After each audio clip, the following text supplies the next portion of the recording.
I never imagined my own daughter would humiliate me like that right in front of everybody. It was supposed to be her special day, her birthday.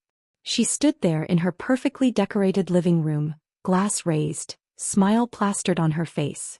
But first, thank you for watching The Voice Inside. Please subscribe and let us know in the comments where you're watching from. And then, with her eyes sliding toward me, she said, "Honestly, the best gift would be if you stopped being such a burden and just disappeared from my life." Someone coughed. Another woman took a long sip of her mimosa and pretended not to hear. I just stood there, frozen, holding the lemon cake I had baked that morning, her childhood favorite. I had followed her little recipe card exactly, every step, every detail. My hands felt ice cold, like they didn't even belong to me. She turned back to her friends, laughing, already moving on, as if those words weren't meant to cut me open, as if she hadn't just swung an axe in front of everyone. Nobody looked at me, nobody said a word. I forced a smile, tiny and tight, because I didn't know what else to do. She wasn't always like this. It crept in slowly, like lights being dimmed one switch at a time. But if I had to point to the moment when everything truly started to slip, it was 6 months ago. That's when she asked me for $25,000 to redo her kitchen. Not because something was broken, not because she needed it, but because she didn't want to touch her own bonus. She thought my retirement savings, the ones I spent my whole life working for, were just sitting there, waiting to be peeled away like bark from a tree. I told her no. Gently, kindly, I explained I needed that money to stay afloat. He didn't yell. Emily never yells. He just went quiet. And then colder. The Sunday check-ins stopped. I told myself she was busy, overwhelmed, that she'd come around eventually. But now, here I was in a room full of her friends, being offered up as the punchline. A burden, she called me. A burden. As if the double shifts I worked to buy her prom dress, the nights I stayed up with her during finals, the money I gave her when she left Mason's father, all of it had turned into some invoice she was tired of paying. She was done pretending, and maybe I was done hoping. I stayed frozen until the toast ended. Then I forced my legs to move. I set the cake down on the table like it was nothing. Like it wasn't baked with love. Like it wasn't the last thing I'd ever make for her with that kind of care. Because in that moment something inside me broke too. Not loudly, not messy, just final. I didn't belong there anymore. But they wouldn't get to throw me out like garbage. I would leave on my own terms. Later, Emily disappeared down the hall with 2 of her girlfriends, giggling like high schoolers. I heard her voice drift back. I just don't get how exhausting it is dealing with her. It's like everything has to be about her feelings. Then the door clicked shut. I sat on the edge of the couch, alone, while guests chatted over mimosas and vegan quiche. A couple of them gave me polite smiles. One even asked, "Oh, are you Emily's aunt?" I almost laughed. "No," I said softly. "I'm her mother." She blinked, surprised. "Oh. I didn't realize. She doesn't talk about you much." I nodded, because really, what was the point? That little sentence landed like a hammer. She doesn't talk about me much. After everything I gave, every sacrifice, every night walking hospital floors without sleep because Emily had a fever and no one else was around. Holidays spent alone so I could be where I was needed. Eventually the guests left, hugs and kisses at the door. Emily stood there in her designer wrap dress, thanking everyone like the perfect hostess. Not once did she look my way. Not once did she pull me into a photo or say, "This is my mom." She made the cake. Nothing. I stood slowly, my joints aching, my knees stiff, my hips still sore from that old car accident. I moved toward the door just as she was air kissing someone goodbye. "Oh," she said, spotting me. "You're still here." I blinked and answered calmly, steady. "I was just about to head home." "Oi.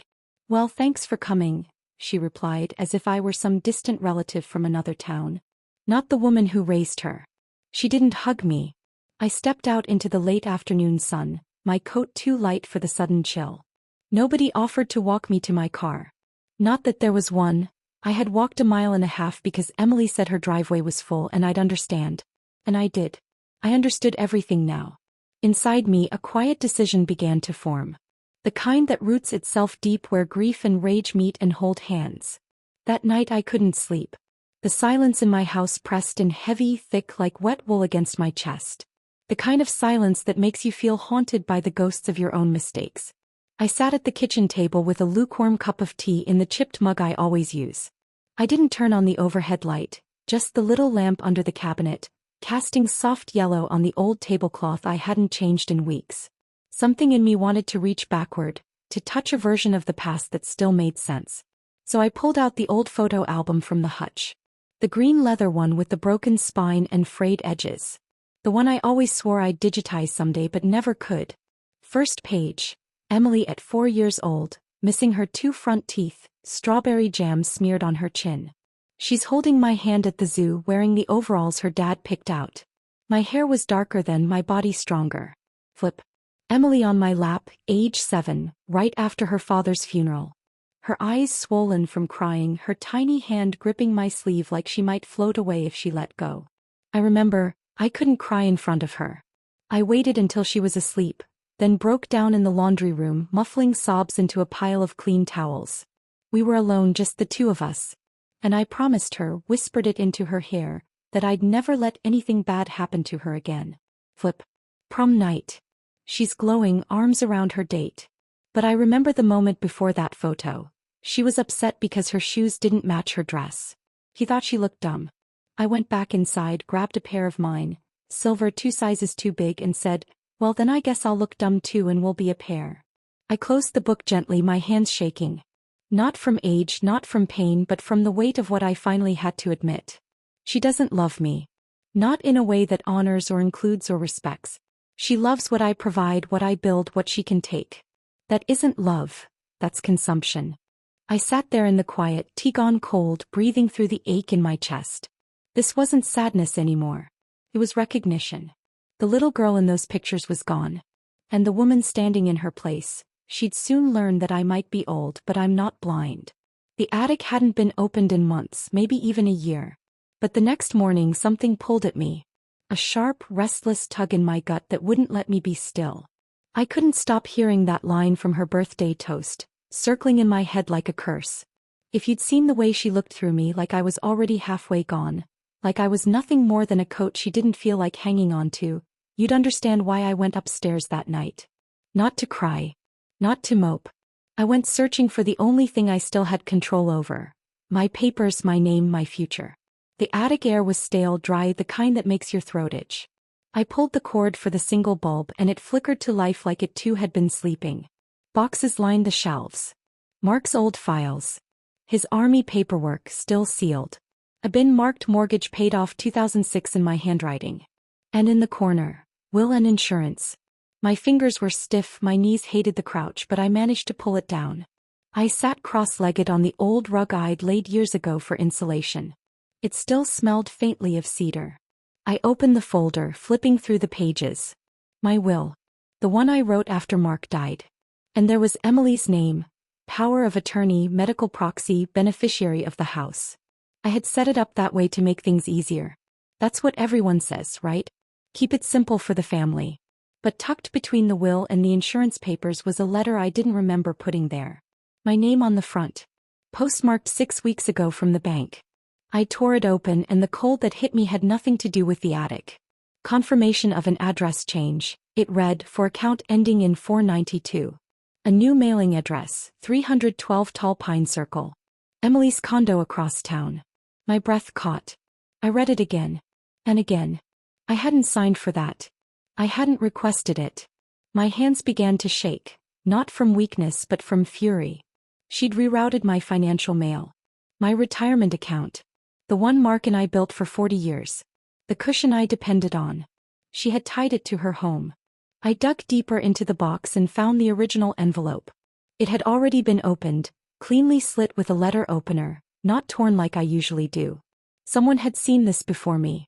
She must have gone through the files when I was in rehab last spring after my fall. I'd asked her to bring my insurance papers. I couldn't climb the stairs for weeks. I told her exactly where they were. I had trusted her. And she used that trust like a crowbar. I sat back against the attic wall, my breath shallow, sharp. This wasn't just bitterness anymore. This was theft. Covert, calculated, wrapped in fake concern. And suddenly her coldness at that birthday toast made perfect sense. She didn't just want me out of the way. She wanted no more questions, no more oversight, just free access. She didn't only want space, she wanted my life. The pieces of it that still held value. and I had handed her the keys, thinking I was being cared for. I stood slow, my legs trembling. But I stood. She wanted me gone. Well, let's see how she handles me awake. 2 days later I was in my garden. The one place that still calmed me. The roses had finally started to bloom after the late frost. I was pruning them back. Slow work for stiff fingers but familiar. The soil never lied. It never pretended.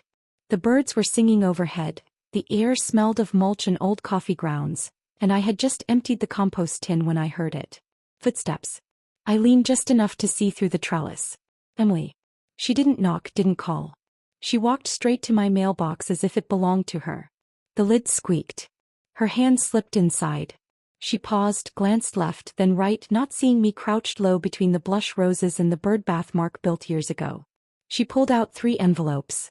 From where I sat, I could make out the blue trim of the bank's logo. She didn't even bother to open them there.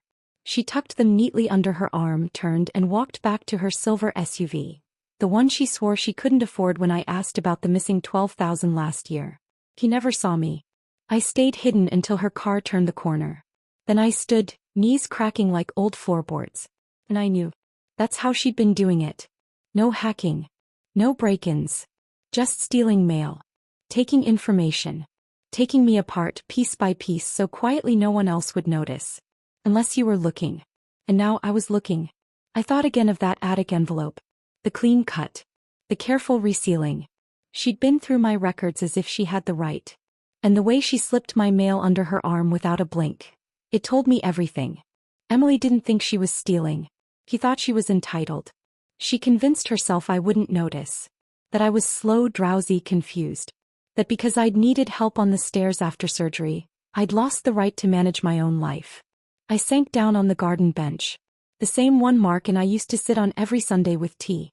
Birds fluttered at the feeder, sunlight filtered through the trees, and the world felt far too soft for the rage growing inside me. Not just because she was lying, but because I had let it go on this long. I had given her account access when she said she wanted to make things simpler. I had let her pick up my prescriptions. I even handed over my banking login. I still remember her words that afternoon sitting on my couch. "Mom, you shouldn't have to worry about all this. Let me help." And I believed her. That night I couldn't sleep. I sat at the dining table in my nightgown and robe. The house was so still I could hear the old wall clock ticking in the hall. The one Mark bought at a flea market, swearing he'd fix the chime. He never did. I used to hate the sound. Tonight it felt like company. I pulled out a yellow notepad, the kind I once used for grocery lists, and began to write, my handwriting slow and shaky. Step 1. Call the bank. I needed answers in my own voice from my own mouth. No more second-hand updates. No more trusting Emily's emails, Emily's passwords, Emily's version of what's easier. Step 2. Check all accounts. Savings. Retirement. Medicare. Utilities. Every single one. Because if she'd taken mail, if she'd changed addresses, if she had access, I couldn't assume anything anymore. Step 3. Call Tom. I paused at that one. Just stared at the name. Tom Harris. My late husband's old friend from the VA. Now retired but still sharp, still kind, still a licensed attorney. We hadn't spoken in over a year. But Tom always said, "Margaret, if you ever need a second pair of eyes on something legal, you call me. I don't care if it's a fence dispute or a funeral contract." Well, Tom, I've got something bigger now. Step 4. Change passwords. Freeze credit. Request statements. Paper mail only. I underlined paper mail only 3 times. My hand trembled. Anger age, I couldn't tell. But I kept writing. Step 5. Check the property title. I didn't want to. But I had to. Because something about Emily's confidence, her smirk when she talked about downsizing me, had felt too bold, too rehearsed. I needed proof, real proof, to see whether she'd gone even further than I feared. If she'd touched the deed, if she'd tried to slide my house into her name. I pressed my pen so hard it dented the tablecloth beneath it. That's when I noticed the tears. No sobbing, no drama. Just a steady stream down my cheeks as my body finally caught up to what my mind already knew. This wasn't moodiness, wasn't a daughter with a temper. This was theft. Betrayal. A slow dismantling of my life, one document at a time. And the worst part? I had helped her. I'd called it family. I'd called it love. I told myself trust was the same thing as care. But there's a line between trust and surrender, and I crossed it without seeing it. The next morning I put on real clothes. Slacks, a blouse, and the blue cardigan Mark always said made my eyes look calm. I didn't want to show up like someone you could brush aside. I wanted to look like someone who keeps receipts. The local branch was close, 10 minutes by bus. I wouldn't ask Emily for a ride. I didn't want her knowing where I was headed. Inside, the lobby smelled like cold AC and vinyl. A young guy with a too-tight tie greeted me, but I asked for the branch manager. "Is there a problem with your account, ma'am?" he said. "I'll wait," I told him. A few minutes later the manager came out. Kayla, kind eyes, barely 30, firm handshake. I said I needed to review the last 9 months of activity on my savings and retirement accounts. In person. No emails. No portal. Kayla led me back to her office. I passed over my ID, my notepad, and the letter confirming the address change. I watched her face as she read. "Did you authorize this address change, Mrs. Harper?" No, her lips thinned. She pulled up my history, scanned, then turned the monitor so I could see. 9 months of quiet withdrawals. $1 $200 here, $2,500 there. Each one labeled online transfer. Always to the same linked checking account. "Did you ever enroll in online banking?" she asked gently. "No. I don't even know how." And that was true. Emily had handled it all, insisting paper was clutter. Kayla clicked into the linked profile. The phone number wasn't mine, but I knew it. Emily's cell, the one she'd had since college. I used to pay that bill back before her first real job. I bought that phone. "Can you show me when online access was set up?" I asked. Another click. 10 months ago, she said, through a mobile device, and using the power of attorney on file. I went still. Emily had my POA. I gave it to her after my hip surgery in case the anesthesia went wrong. I never revoked it. Kayla turned toward me. "All business now. I strongly recommend we open a fraud report. And you may want to freeze these accounts while we review." I nodded, though everything in me felt heavy, like grief had settled into my bones. 10 months. 10 months she'd been siphoning my future. "Anything else you want to check?" Kayla asked. "Yes," I said. "My mortgage status." She typed, then paused. "Your home is listed as a non-primary residence," she said carefully. "And the title address doesn't match your current one." I leaned closer. "Where does it say I live?" She hesitated, then turned the screen. 312 Tall Pine Circle, Emily's condo. "Would you like to file a dispute?" she asked. I stared at the monitor. This wasn't a little borrowing, not an overstep. This was rewriting the paperwork of my life. "Yes," I said, my voice steady all the way down my spine. "File everything." She nodded. "We'll need forms and identification. I'll walk you through it."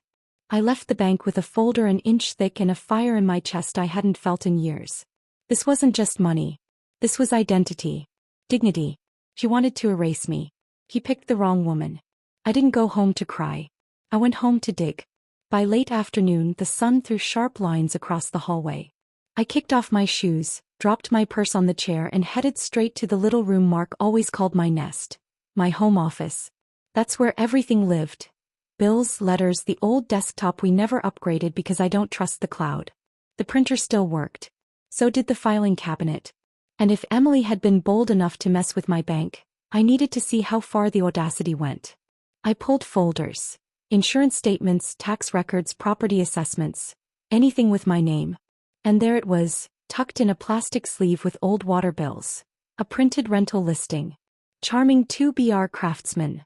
Available for immediate lease. My house. My full address.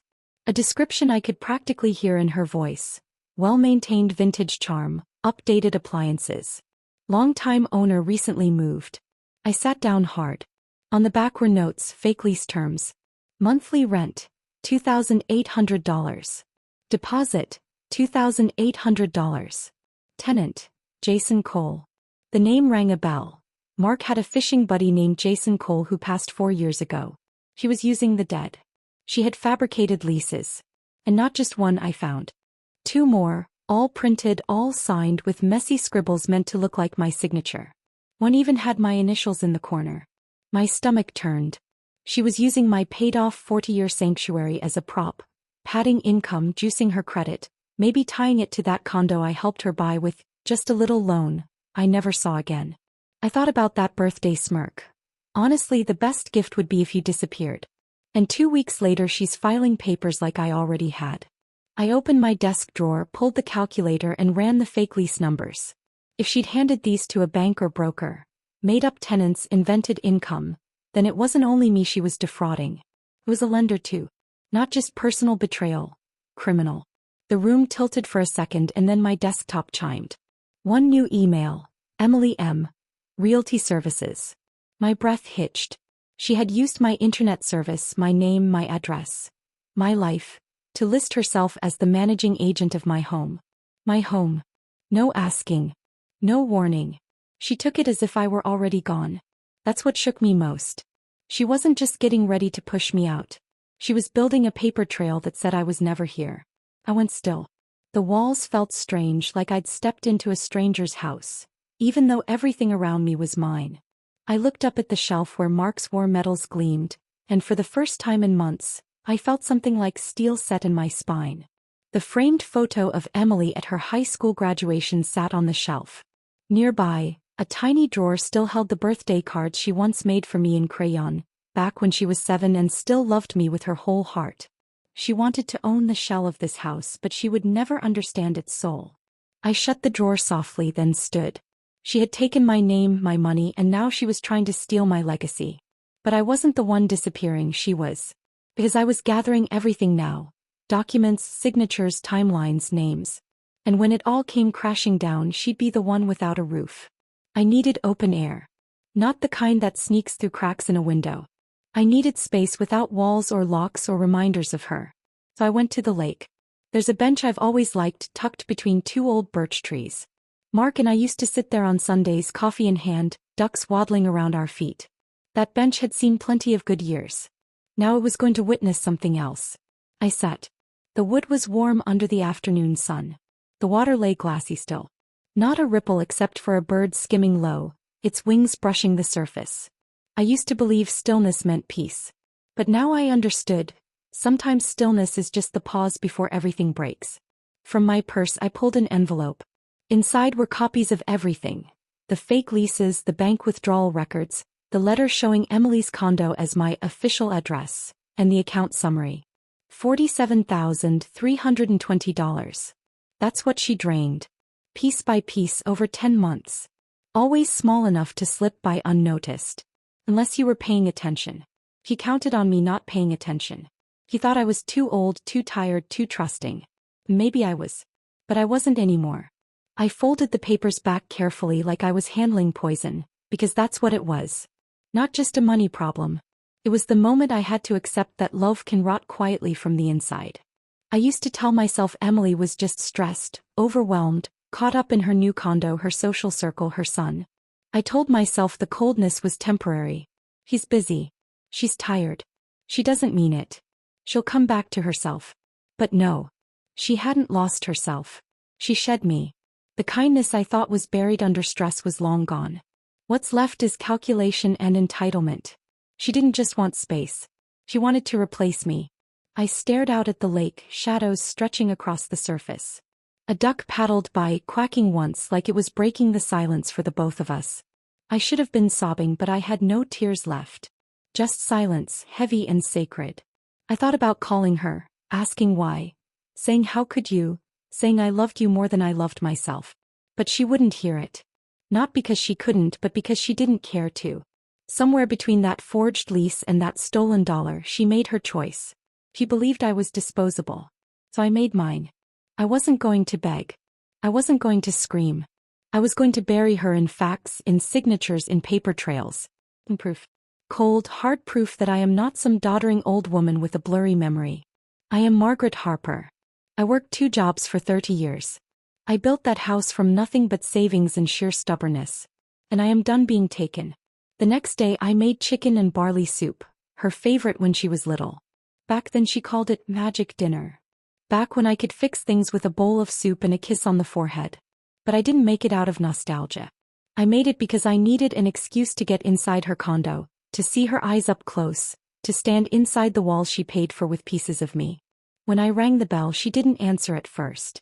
Then the buzzer buzzed, the door clicked open. No hello. I walked in anyway. The entry smelled of boutique candles, citrus and pride. Emily. I called softly. She didn't answer, but I heard her in the next room, pacing, phone pressed to her ear. Her voice was sharp, clipped. I do have rental income, she snapped. It's consistent. I've sent the documents. Look, those leases were signed months ago. I shouldn't be penalized just because underwriting wants to play games. I stopped at the corner, still hidden, soup warm in my hands. She sighed loud into the phone. No, it's my mother's property, but she moved out. She's not coming back. It's not like she needs it. My chest tightened. Not coming back. She said it like I was already dead.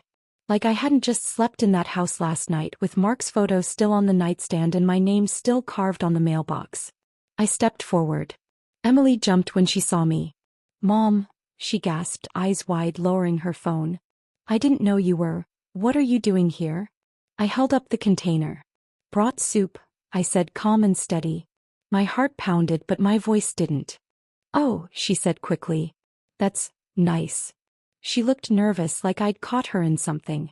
I didn't mean to interrupt, I said, stepping into the kitchen. You didn't, she answered, setting her phone face down on the counter. It's nothing, just mortgage stuff. I set the soup down gently. That your lender on the phone? She hesitated. Yeah. Just finalizing a refinance. It's boring. I let that sit. My eyes drifted over her condo. Sleek counters, stainless steel appliances, a fake fruit bowl on the table. All of it bought with pieces of me. You told them you had tenants? I asked. She blinked. What? I overheard, I said, staring straight at her. You told them the leases were signed months ago. Her mouth opened, then shut. I smiled, but not kindly. You mean the leases you forged? The color drained from her face. You don't know what you're talking about. I stepped closer. I do. I've seen them. Printed. Signed. Filed under your name. Using my property. Mom, it's not. You used a dead man's name, I cut in. Her breath caught. I kept my voice steady, the way I used to talk to patients before giving them bad news. Calm. Controlled. I went to the bank, I said. I know about the withdrawals. The address change. The digital transfers tied to your phone. Her lips trembled. Mom, please, you don't understand. I was trying to fix your mess. You used me to prop up your mortgage. You faked income. You stole savings. You lied to lenders. Her voice cracked. I needed help. No, I said evenly. You needed money. Help is what you ask for. Theft is what you did. I stepped back. Enjoy the soup, I added. It'll be the last gift you get from me. She didn't answer as I walked out, but I heard her breath catch. And that was enough. He knew. She knew I was done being quiet. And she was about to learn what happens when the woman you underestimated stops being useful. And starts being furious. Tom opened the door with a tired smile, a manila folder already in his hand. I did some digging, Tom said before I even crossed the threshold. Figured we'd have a lot to cover. He led me into his kitchen, cleared a spot at the table. A plate of lemon bars sat untouched next to a cup of coffee that had gone cold while he waited. I didn't sit right away. Instead, I pulled the envelope from my purse and spread everything out. Emily's bank letters, copies of the account activity, a printed screenshot of her realtor listing, my house advertised as a rental.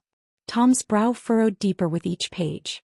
She used a dead man's name, he muttered, tapping one of the leases. Jason Cole died years ago. This lease is dated just last spring. She forged signatures, I added. Including mine. His jaw tightened. And she told the bank you'd moved out, that you were gone. My voice shook only on that word. Gone. Tom didn't look up. He was already slipping on his glasses. Let me guess. She still has power of attorney. Yes. Did you revoke it? Not yet. He looked at me over the rims. Then that's step one. He flipped back to the bank letters. She rerouted your account mail to her condo. That's mail fraud. If she used the POA to set up online banking and make withdrawals from her own phone, that's abuse of authority. We can argue that in court. He scribbled notes quickly. There's more, I said quietly. She created a property trust. Listed herself as trustee. The paperwork claims I transferred the title to her. Tom froze. Then exhaled, half curse, half prayer. That's a felony, Margaret. I know, I whispered. She forged a legal document, he said, flipping through the copies again. Filed it. Passed it off as legitimate. That's real estate fraud. Maybe even identity theft. If we can prove she signed on your behalf. He shut the folder with a snap.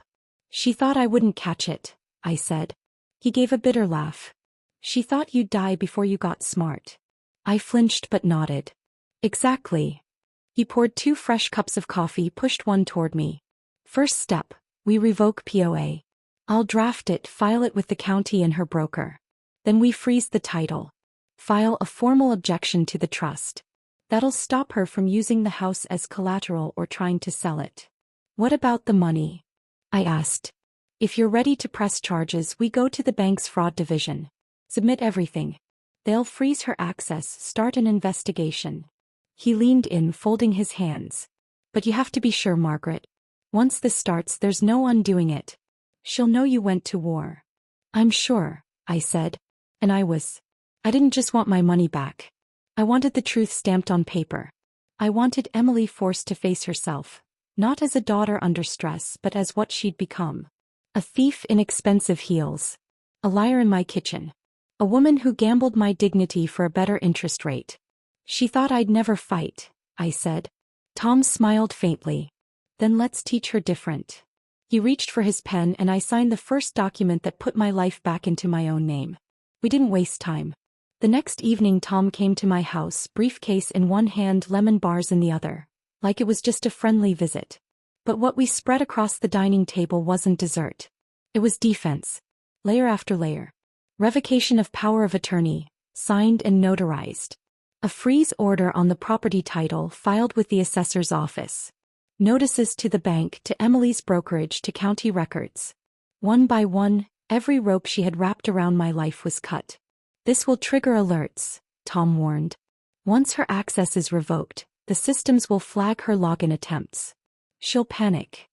Good, I said. We worked by candlelight when the power flickered, rain tapping against the windows. The house felt old but alive again, like it was listening. I hadn't sat at that table with this kind of purpose in years. Mark and I used to budget bills here, yellow pads and calculator tape. Now I was budgeting something else. Justice. I've also prepped the fraud packet, Tom said, tapping the thickest folder. You'll submit it tomorrow in person. Bring ID, bring everything. Once the case is opened, the bank will contact her directly. Freeze her out. She won't see it coming. I nodded, then drew a long breath. I want to set a trap. His brow arched. Not illegal, I added quickly. Just tempting. He waited. I want her to think I'm leaving town. That I've given up. I want to see what she does when she thinks I'm out of the way again. Tom leaned back, rubbing his chin. That could work. People like her only get bold when they think no one's watching. We drafted a fake itinerary, a week-long spa retreat. I printed it on nice paper, signed a little note in Emily's handwriting. Thought you'd like a break. Booked you something peaceful. We'll check on the house while you're gone. I'd leave it out in plain sight, let her find it.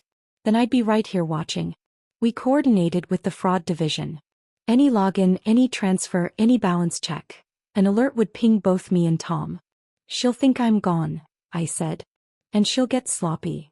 It was nearly midnight when we finished. The storm had passed, the house gone quiet again, safe for now. I walked him to the door. She'll be angry, I murmured. She'll try to guilt you, he warned. Cry, accuse, play the victim. I nodded. I'd already seen the signs. The sighs, the I'm under so much pressure, the long pauses waiting for me to apologize for doubting her. But this time I wasn't backing down. I'm not doing this out of spite, I said. I know, Tom replied. You're doing it because you finally remembered your worth. He patted my arm, then walked down the steps. The porch light flickered once, then steadied. I stood there barefoot on the mat, not waiting for anything, just feeling the house beneath me. The floorboards Mark had laid. The trim I painted after Emily's first school play. The dining table where I taught her to balance a checkbook, back when she still wanted to learn from me. She was going to learn from me again. Only this time the lesson would cost her everything. For 3 days I played it perfectly normal. I pinned the spa itinerary to my fridge, left a duffel bag by the door, even left her a voicemail confirming brunch Sunday before heading out of town. That morning I cooked spinach quiche, the one she always said made me look like someone on the Food Network. I even set her condo table with cloth napkins, orange juice, little glasses. When she opened the door, she looked startled. Flushed. Not makeup, nerves. You look nice, she said. So do you, I answered with a warm smile. It's good to see you. We sat, I served, and she mostly pushed food around her plate while her eyes kept flicking toward the door. You're really leaving town for a week? She asked. Figured it's time to recharge a little. Well, let me know if you want me to check on the house, she added quickly. Or water the plants. I nodded. Of course. I left instructions on the table. Her shoulders loosened a bit and she finally took a real bite of quiche. We floated on safe topics for a while. Weather, grocery prices, the usual performance. After coffee, I reached into my purse and set a small gift bag on the table, the kind you'd use for a bracelet. Her eyebrows went up. What's this? Just something for us to look over, I said gently. No rush, we can read it together. She eased out the first document and her face changed on sight. It wasn't jewelry. It was a certified letter revoking her power of attorney. Under that, a notarized title freeze on the house. Beneath that, the full, labeled fraud complaint. What is this? She snapped, her voice turning sharp. I took a slow sip of coffee. A new chapter, I said. The one where you don't get to lie anymore. Her hands shook as she flipped pages. You can't do this. I already did, I said. You changed my address. You forged leases. You took $47,000 from my accounts. Her mouth opened, no sound. I leaned in. Do you want to see the bank screenshots? They traced every withdrawal, every login from your phone. This is insane, she said, voice rising. No, I answered evenly. What's insane is thinking you could steal from me and I wouldn't notice. What's insane is forging trust documents and expecting me to keep baking lemon cakes like nothing happened. She stood so fast her chair scraped. I needed help. You needed control, I said, my voice like stone. That ends today. She stared at me and I watched it hit her, not just that I'd caught her but that I was capable of catching her. I wasn't the soft, sleepy mother she thought she could slip into her pocket like spare change. I rose, slow and steady. You'll get a call from the bank's fraud unit this week. And from your mortgage lender. You used my house to qualify for your loan, and I've already filed my affidavit. You're ruining my life, she hissed. No, I said. You did that all by yourself. I picked up my purse, adjusted my brooch and walked for the door. I didn't slam it. I didn't look back. The performance was over. The truth had the stage. He followed. Wait, you can't just drop this and walk away. I turned and really looked at her. The flushed cheeks, the trembling jaw, the fear behind the fury. Oh, she knew. And that scared her more than anything. You should sit down, I said softly. You're going to need to. She stood rooted, so I kept going. The affidavit includes bank evidence, screenshots of the withdrawals, the digital account in your name, tied to your phone. Her lips parted but nothing came out. I know you changed my mailing address. I know you listed my home as a rental. I know about the fake leases. Jason Cole was dead, Emily. Did you think I wouldn't remember your father's friends? Her voice cracked. It wasn't supposed to go this far. Then you should have stopped before you opened my mailbox, I snapped. My voice was controlled but sharp, the mask off. Every time you thought I was sleeping or confused, I was watching, recording, documenting. I watched you take mail from my box while I was in the garden. That's not what you think, don't, I said, raising my hand. You don't get to rewrite the story anymore. That part's done. She crossed her arms, trying to steady herself. I panicked. Things got tight. I thought you'd be okay. Okay, while you siphoned $47,000 from my retirement? I said. You don't even use that money, she muttered. I wasn't using it, I said, because I believed I could trust you. She looked away. I stepped closer. You wanted me gone, I said quietly. You said it on my birthday in front of everybody. The best gift would be if you disappeared. Well, I heard you. Her eyes filled. Mom, I was joking. It was dumb. It wasn't a joke, I said. It was the only honest thing you've said in months. I took out one last envelope and handed it to her. He stared like it might burn. What's this? The property affidavit I filed, I said. You named yourself trustee of a fake trust. That's real estate fraud. You tried to pull the deed out from under me. It's all documented. She shook her head. No, you'll have to explain it, I said. To the bank. To your lender. To the fraud unit. Maybe to a judge. Her hands trembled. I didn't mean, but you did it, I said. And that matters more. We stood in silence. She looked smaller than I'd ever seen her. Not young, just hollow, like someone who finally saw herself in the mirror and hated the view. You can't press charges, she whispered. You're my mother. I can, I said. I haven't decided if I will. I'll lose everything. So did I said. You just did it to me quietly. $1, one signature, one lie at a time. Tears slid down her face. I didn't flinch. You miss me now that I said no, I added. But you didn't miss me while you were using me. She sank into a chair, empty and silent. I expect no more direct contact, I said. If you need to speak to me, go through a lawyer. And don't set foot on my property. The locks are changed. You're not welcome there anymore. She still said nothing. I turned toward the door. Mom, she called weak. I paused. What do I do now? I looked back at her, the girl I raised, the woman I didn't recognize. Figure out who you are, I said. Without stealing it from me. Then I left for the last time. 3 days later, a letter arrived from the bank. Account access terminated.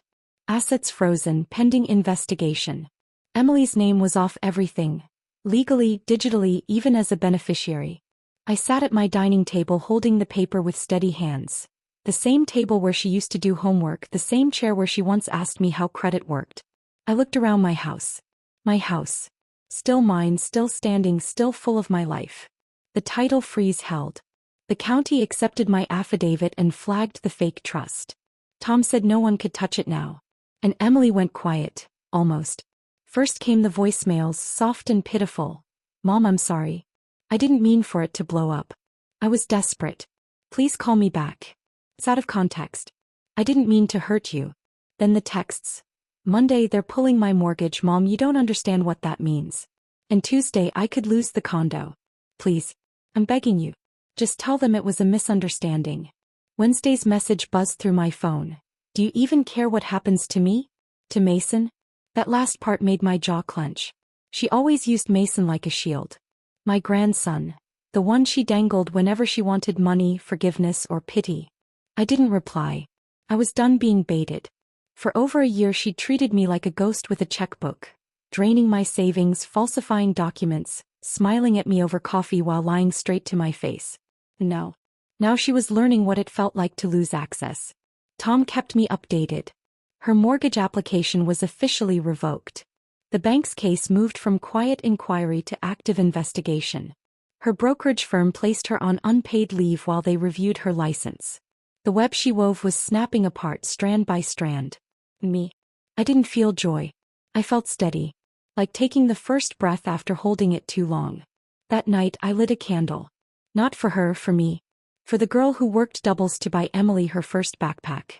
For the widow who signed hospital forms alone after Mark died.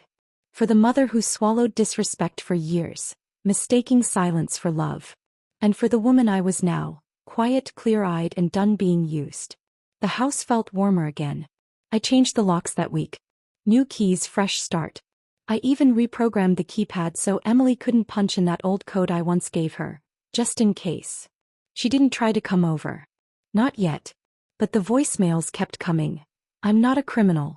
You're ruining everything. You're my mother. Why would you do this to me? And for the first time Emily was running into them. Thanks for listening. Don't forget to subscribe, and if you feel like it, share your story in the comments.